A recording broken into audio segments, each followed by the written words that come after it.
अस्सलाम वालेकुम ट्रेडर्स। बहुत सारे जो नए ट्रेडर्स आते हैं उनको 2-3 महीने तो ये भी नहीं पता चलता टाइम फ्रेम्स हम यूज़ ही क्यों करते हैं। ठीक है, टाइम फ्रेम बाद में उनके ये क्वेश्चंस होते हैं कि बेस्ट टाइम फ्रेम कौन सा है और किस टाइम फ्रेम पर हमें एंट्री लेनी चाहिए, किस टाइम फ्रेम पर हमें ट्रेड करनी चाहिए। ठीक है, स्कैल्पिंग के लिए कौन सा बेस्ट टाइम फ्रेम है, वो एंट्रीज या एग्जिट के लिए किस तरह से टाइम फ्रेम्स को यूज़ करें, वो तो मैंने वीडियो बनाई हुई है। लेकिन जो बिल्कुल ही बिगिनर्स हैं वो वीडियो अगर आपने नहीं देखी तो वो ये देख ले, आपको बड़ा फ़ायदा होगा। उसके लिए मैंने ये टाइम फ्रेम के हवाले से पूरी डिटेल में वीडियो बनाई कि टाइम फ्रेम पर आपने एंट्री किस स्ट्रेटजी के तहत लेनी। ये बड़ी इंफॉर्मेटिव वीडियो आपको बहुत ज़्यादा फ़ायदा देगी। खैर, टाइम फ्रेम जो है ये हम यूज़ ही क्यों करते हैं, डिफरेंट टाइम फ्रेम्स, एक ही टाइम फ्रेम पे ट्रेड क्यों नहीं करते। अब इसकी मिसाल मैं ऐसे देता हूँ कि आप दूर से एक मार्केट को बड़े टाइम फ्रेम पे 1 घंटे के टाइम फ्रेम पे देख रहे हैं, एक ही कैंडल आपके पास बनी है। मैं 1 घंटे के टाइम फ्रेम पे आया हूँ जी, मेरे पास सिर्फ 1 दिन का टाइम फ्रेम यूज़ कर रहे होते हैं। इसका मतलब होता है जो भी आपके पास यहाँ पर कैंडल बन रही है वो 1 दिन में बनी है, 24 घंटे में। अब ये कैंडल बन रही 3 दिन से वही प्राइस कंसोलिडेट कर रही है और आज के दिन में कितने 9 घंटे और 7 मिनट रह गए। ठीक है, कैंडल ये पूरी होने में, ये जितनी बन गई वहीं पे रुक जाएगी।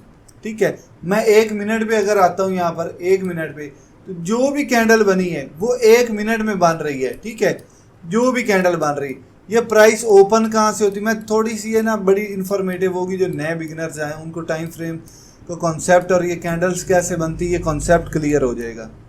ये देखें, ये कैंडल शो क्या करती, ये पीछे से बता रही कि मार्केट यहाँ से नीचे आई थी, यहाँ से ऊपर आई है।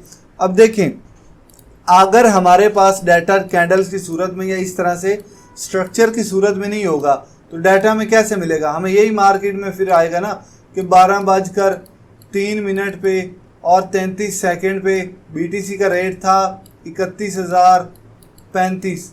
फिर वो लिखेगा जी 12:03 पे 34 सेकंड पे एक रेट था 31,036 हो गया। ठीक है, इस तरह से वो तो एक सेकंड का इतना डाटा बन जाएगा, हम एनालाइज कैसे करेंगे।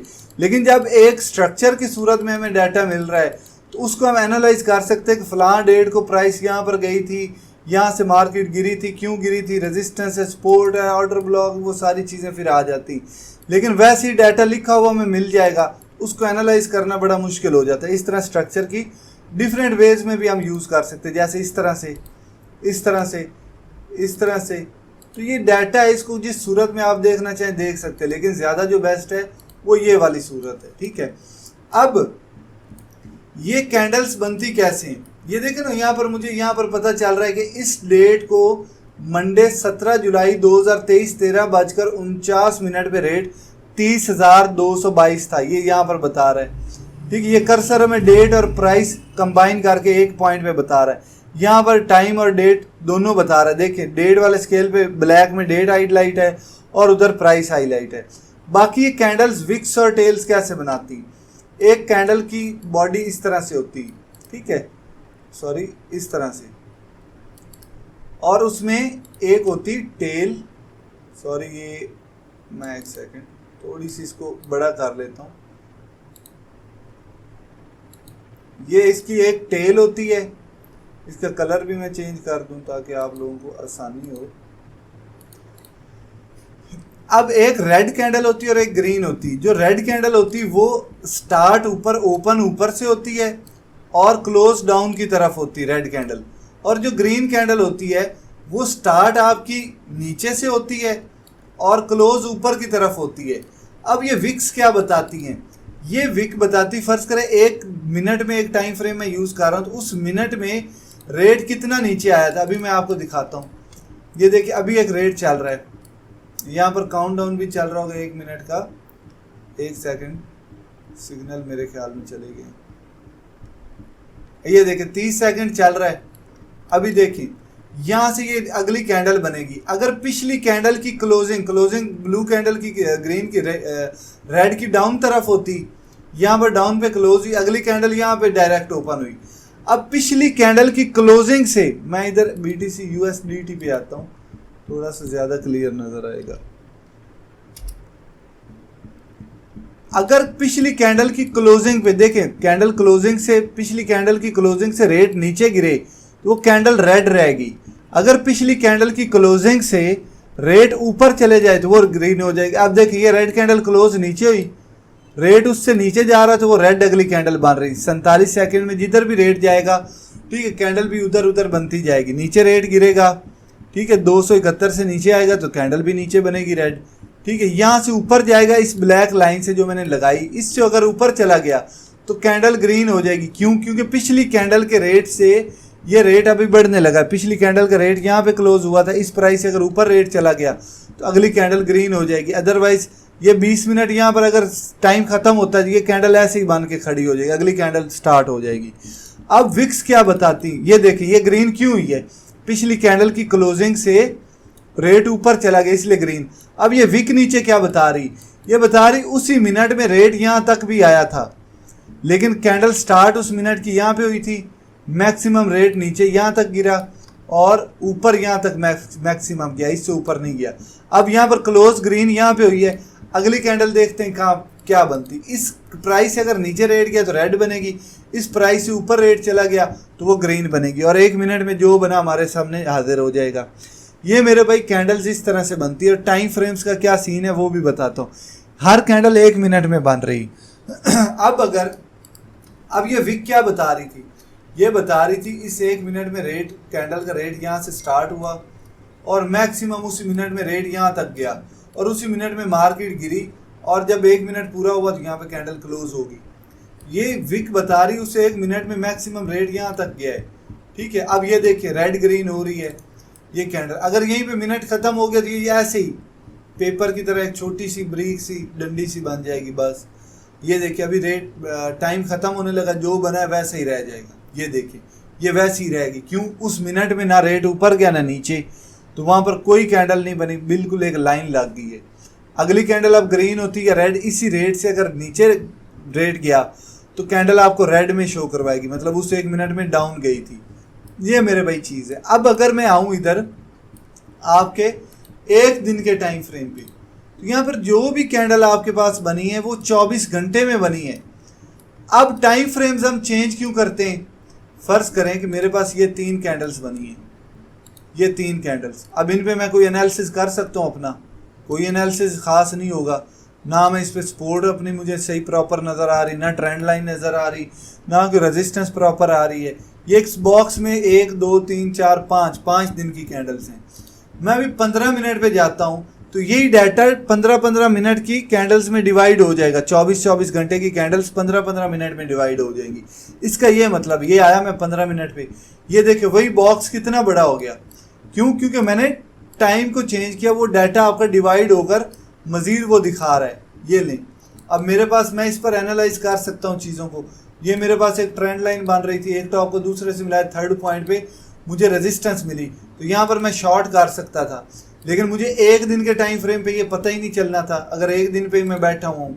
लेकिन 15 मिनट पे मुझे शॉर्ट की ट्रेड एक तगड़ी मिल गई और मैंने उससे पैसा बना लिया। देखे ना, वो जो लाइन मैंने ट्रेंड लाइन लगाई है वो यहाँ पर देखे इस कैंडल के ऊपर इस तरह से आ गई। 15 मिनट पे मुझे एनालिसिस करना पड़ रहा है। क्यों? क्योंकि मैंने एंट्री लेनी थी, यहाँ पर मुझे खास कुछ नज़र नहीं आ रहा।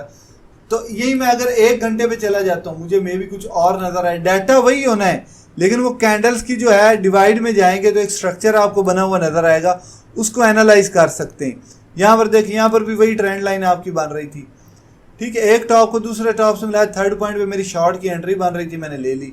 मे भी यहाँ पर आपको हिडन बुलिश बन जाता, नज़र आ जाता, ठीक है। तो हिडन बुलिश तो खैर नहीं था, सॉरी हिडन बीरिश बन जाता तो, लेकिन आपको शॉर्ट की ट्रेड मिली, लेकिन एक ही टाइम फ्रेम पे बैठे रहते नहीं मिलती। इसलिए हम डिफरेंट टाइम फ्रेम्स यूज़ करते हैं। एक हम बड़ा टाइम फ्रेम यूज़ करेंगे तो वो चीज़ हमें प्रॉपर नज़र ही नहीं आ रही होगी। छोटे टाइम फ्रेम पर आएंगे, बारीकी में एनालाइज कर सकेंगे, उसी डाटा को थोड़े से और स्ट्रक्चर में डिटेल में जाएंगे। इसी तरह से फ़र्ज़ करें मैं इंडिकेटर एक यूज़ कर रहा हूँ, RSI, ठीक है, रिलेटिव स्ट्रेंथ इंडेक्स। तो ये मुझे वैल्यू क्या बता रहा है, 52 पे खड़ा है RSI, टाइम फ्रेम 1 घंटे का है। तो ये इंडिकेटर्स जो होते हैं पिछली कुछ कैंडल्स की एवरेज निकाल कर अपना रिजल्ट निकालते हैं। फ़र्ज़ करो ये RSI है तो पिछली 50 कैंडल्स की एवरेज निकाल कर रिजल्ट दे रहे हैं। लेकिन अगर क्या हो, मैं टाइम फ्रेम चेंज करूं तो कैंडल्स भी चेंज होंगी ना, क्योंकि या तो बड़ा टाइम फ्रेम यूज़ करूं तो ये पिछली 30 नहीं 50 कैंडल्स को 100 कैंडल्स को मिलाकर 2-3 कैंडल्स बना देगा। तो फिर ये RSI भी अपना रिजल्ट चेंज करेगा ना, क्योंकि ये कैंडल्स की एवरेज निकाल कर रिजल्ट दे रहा है। मैं एक दिन पे आया, अभी देखे 52 से कहाँ पर RSI शिफ्ट होता है, 53 पे आ गया। अगर मैं यहाँ पर आ जाता हूँ जी 5 मिनट के टाइम फ्रेम पे, तो यहाँ पर चेक करें आपका 62 पे आ गया। क्यों? क्योंकि कैंडल्स की तादाद कम ज़्यादा हो रही है और उनकी मूवमेंट आप डिवाइड करते हो तो वो और आ रही है। तो इंडिकेटर्स तो लेकर ही चलते हैं आपकी कैंडल्स को, ठीक है। तो इसलिए हम डिफरेंट डाटा में फ़र्ज करें RSI इस टाइम फ्रेम के कुछ भी नहीं बता रहा, लेकिन अगर मैं यहाँ पर 1 मिनट में आ जाता हूँ तो मुझे इसने एंट्री बताई होगी यहाँ पर कहीं कि मार्केट यहाँ से ऊपर जाने वाली। ये देखें यहाँ पर आपको RSI ने एंट्री बता दी कि यार यहाँ पर आपकी एंट्री बनती थी कि 30-20 के जोन में था, आप यहाँ पर बाय कर सकते थे, ठीक है। उसके अलावा आपको देखिए 1 मिनट पे RSI हिडन बुलिश दिखा रहा है और आपको 5 मिनट पे नहीं नज़र आ रहा था। तो ये कितना बड़ा आपको फ़ायदा हो गया टाइम फ्रेम शिफ्ट करने से। ये देखें 5 मिनट पे आपको कुछ भी नहीं दिखा रहा होगा, कोई हिडन बुलिश नहीं नज़र आ रही, कुछ भी नहीं नज़र आ रहा। समझ आई कि नहीं आई? तो ये टाइम फ्रेम्स मेरे भाई बड़े इंपॉर्टेंट है। अब ये तो मैंने बता दिया ना टाइम फ्रेम्स का चेंज करने का क्या मकसद है, लेकिन इनको यूज़ कैसे करेंगे, कौन सा टाइम फ्रेम बेस्ट है, कैसे, वो डिटेल्स मैंने इस वीडियो में बताई, आपको बहुत ज़्यादा हेल्प आउट होगी। इसकी एग्जांपल ऐसे भी ले लें कि यार मैंने एक एग्जांपल देने के लिए गूगल पे सर्च कर रहा था। एक आप पहाड़ को बड़ी दूर से देखते हैं, आपको कितना ये स्मूथ लग रहा है कि यार यहाँ से ऊपर गया, नीचे गया, ऊपर तरतीबवश जा रहा है। लेकिन जब आप बारीकी में उस पॉइंट पे यहाँ पर खड़े होकर देखेंगे या एक चूंटी की नज़र से देखेंगे तो यहाँ एक सरफस पे बड़ी उबड़ खाबड़ सी ज़मीन होगी, आपको बड़े अप्स और डाउन्स नज़र आ रहे होंगे। लेकिन आप बड़े लेवल पे देख रहे हो, आपको बड़ा स्मूथ नज़र आ रहा है, यार पहाड़ बिल्कुल स्मूथ है ये तो। लेकिन जब आप उस पॉइंट पे आएंगे, बारीकी में देखेंगे सरफेस को, इस यहाँ से लेकर यहाँ तक इतने उबड़ खाबड़ होंगे कि आपको यहाँ पे नज़र नहीं आ रहे, इसलिए आपको जूम इन करके देखना पड़ेगा। ऐसे ही है ना मेरे, इसलिए हम एक ही टाइम फ्रेम पर देखकर एनालिसिस नहीं करते। मैं 15 मिनट पे देखूं, मैं फ़र्ज़ करो 1 घंटे पे बैठा हूँ या 1 दिन पे बैठा हूँ, मुझे कुछ भी प्रॉपर एनालाइज नहीं मिलेगा। मैं यहाँ पर स्कैल्पिंग 1 घंटे के 1 दिन के टाइम फ्रेम पर आकर नहीं कर सकता।